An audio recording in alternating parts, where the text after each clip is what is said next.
നാരായണീയം അമൃതം ദശകം 33 അംബരീഷ വൃത്താന്തം.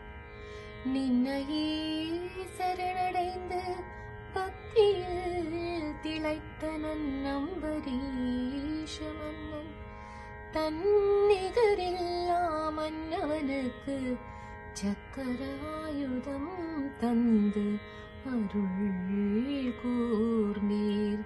தாமதமாய் வந்தது துர்வாசல், எனினும் துவாதசி பாரணை முடித்தனன். ஓமப்புகையன முனிவரும் மன்னனை அழித்திட பூதத்தை ஏவினார்.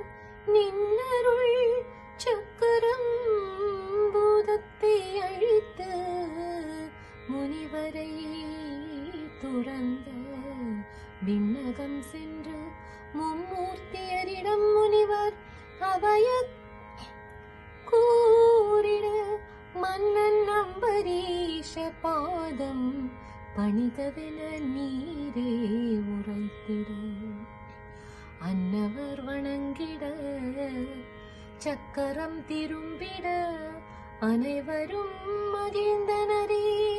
குருவாயூர் தன்னிலே குடிகொண்ட மன்னனே, குருவாயூரப்பனே,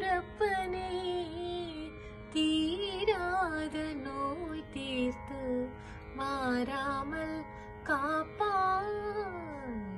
என்னாலும்